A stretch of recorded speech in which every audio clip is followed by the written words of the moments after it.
What's up, everybody? Welcome to the Fitness Realty channel. My name is TJ McLelland and I'm the broker. I'm super excited to share all the things we have planned with you. So sit back, strap in, and let's have some fun. What's up, all you good looking people? Hey, we're back. I don't know if you've noticed, but I've been wearing my pink shirt for these videos. We're raising awareness for breast cancer. Just kidding. I just really love this pink shirt and I love promoting it. We do have our logo in a lot of different colors, so it is just a good time. It's fun. I love being kind of creative with different colors for our logo, and so I don't know, I just have the pink one on. I like it. Before we get into the episode topic of this week, which is going to be all about conditions during your transaction. And by conditions, I mean contingencies. So there are a few things that will get highlighted in there, mainly 3 or 4 that are going to be really crucial for everything. But without further ado, I wanted to open one more pack of Pokemon cards. Let's see what's in here. Pokemon Celebrations. I know that some of you probably think this is stupid, but I just like doing it. So let's see what happens. All right. As you guys know, in Celebrations per pack, there are only 4 cards plus a code card for the online version of the game, which I don't play. Let's fan out these cards a little bit. Let's see. No special edges, so this pack is pretty much garbage and useless, but I will show you what we got. Got a Kyogre, got a Groudon, Cosmoem. It's one of the more prettier cards, I think. And we did get a Mew. But this is like the normal Mew out of the Celebrations edition, so it's worth like maybe 15 cents or something. So anyway, that's always fun. Okay, let's dive into our topic. So we're talking about contingencies during your transaction. One of the biggest contingencies is due diligence. So currently, the way our contracts work in Utah, we have earnest money that people put up to say that they are serious about the contract. You can, without popular belief, there is a way to do earnest money as 0, and you can do consideration, which could be a handshake. It could be like spitting in your hand and handshaking like an old school way. Without any consideration, though, then you don't have an actual contract. So there has to be consideration. I know that's diving into a little bit of contract law. So one day, hopefully we'll have Brian Swan on here, one of the most powerful legal minds that I know. And he'll kind of give us a synopsis of that. So, Brian, if you're listening to this or watching it, you can coach me on if I said that wrong about consideration. But I will just outline what it looks like for a normal contract right now. So let's say you have that earnest money. Let's call it $5,000. Big 5,000, big smackaroos. You're putting that money down on this contract, saying that you're serious about purchasing this piece of property. Now, that $5,000 is on the table, but it's very, very soft with our contract in Utah. Our contract has a lot of provisions that you can get protections for the buyer, and those are called contingencies. And those contingencies are the things that a lot of people right now with this very, very competitive market, they are nixing or getting rid of those contingencies so that they can look more competitive. And they are even writing in hard earnest money that goes hard or is up for grabs in case of a breach of contract upon acceptance, which means, let's say you were going to offer $5,000 on that earnest money line to the other side, and you were going to make it hard or non-refundable upon acceptance. That means that your offer that you submit to the other side, if they like it and they accept, that earnest money is out on the table for grabs for the seller if you as the buyer breach the contract for a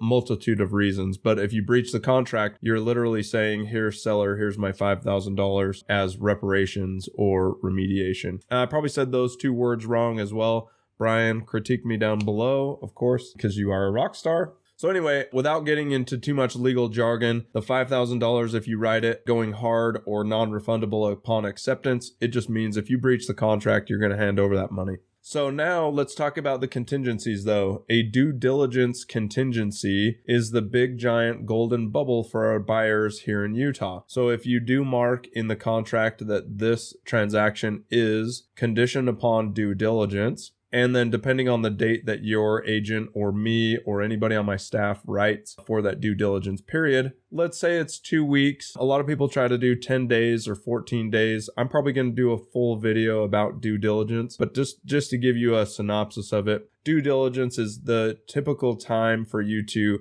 inspect the property, learn about the property, see if it works for your work schedule, your drive time, see if it has the bedroom count you want, square footage, everything that goes into due diligence. And there is a big laundry list for due diligence that we'll chat about one week. But there's a lot of things that you need to take into consideration during that due diligence period. Now, during due diligence, you are working towards making sure that the property is the property that you want to buy. And let's say you do have it contingent upon due diligence and you did get 2 weeks. So you have 2 weeks to get all those inspections done, get a radon inspection if you're going to do one, a meth inspection, a home inspection, which I really highly recommend, of course. But during that 2 weeks, that is the time that you get to look at the property and get those done. Now, if you go outside of the due diligence and you go past the due diligence deadline and you find something that you don't like about the property, well, after due diligence, now your money is hard for all of those reasons during due diligence. So it really is crucial for you to understand the deadlines that you're signing,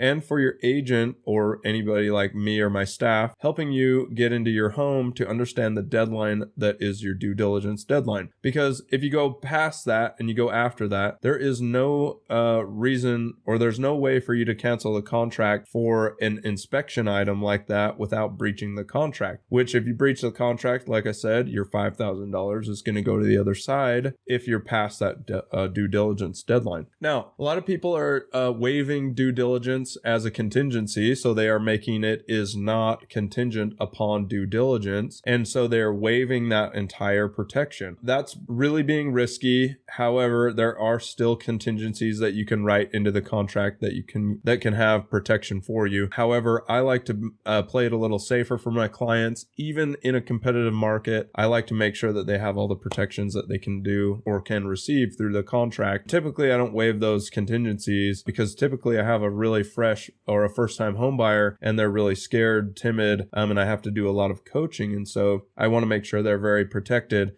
and feel comfortable during the transaction. So anyway, you could waive that if you want. And then all I'm saying on that is your earnest money is going hard upon acceptance for those inspection items if you have waived that contingency. So let's move on to the next contingency. We do have one that's called the financing and appraisal. I'm going to do financing first. We'll do appraisal second. So during the financing and appraisal contingency, if you have it conditioned upon the financing side, you are saying to the other side that, hey, we need 3 or 4 weeks, probably shorter in this competitive market, and lenders are getting competitive as well, so they can offer that. But let's say 3 weeks, you are saying to the other side, hey, give us 3 weeks to get our financing in order and make sure that we can close on this loan and close on the property in time. So that 3-week period, the lender is going to town, working on your credit, pulling your credit, working on any underwriter conditions, all sorts of stuff. So let's say the lender can't get you the rate that you want and you are still within the financing deadline. Well, then at that moment, you can cancel the contract for your financing reasons. Let's say it's the rate. You can't get the rate you want.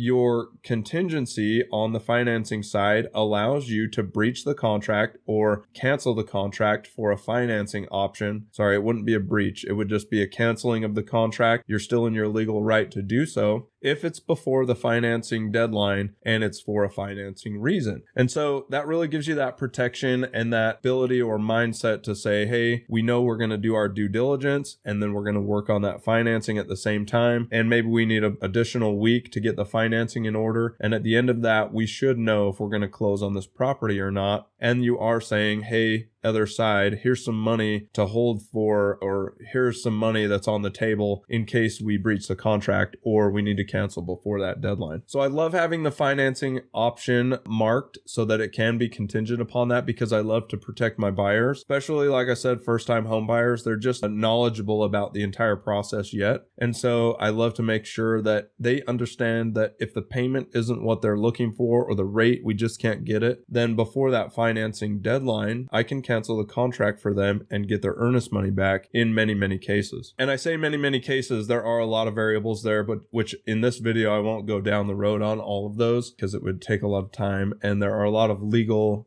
jargon things that we could jumble over. Okay, lastly, let's talk about the appraisal condition. There is an appraisal condition. If you mark that box and make it is condition upon appraisal, that makes it so that when you come into the contract, you're putting your $5,000 on the table for the earnest money. You are saying, hey, we are going to do a contingency for appraisal. And let's say it's the same 3-week deadline. And we're giving the lender enough time to order the appraisal and get the appraiser out there and get that appraisal back to the buyer or buyer's agent. Usually the buyer, though, sees it before the buyer's agent, though. But getting that appraisal back quick enough so that everybody can see if that home appraises for the value of the purchase price that's in that contract. The condition with that contingency on appraisal is that if it does not appraise for the value of the purchase price in that contract, then you as the buyer could cancel the contract prior to that appraisal deadline and not lose your earnest money.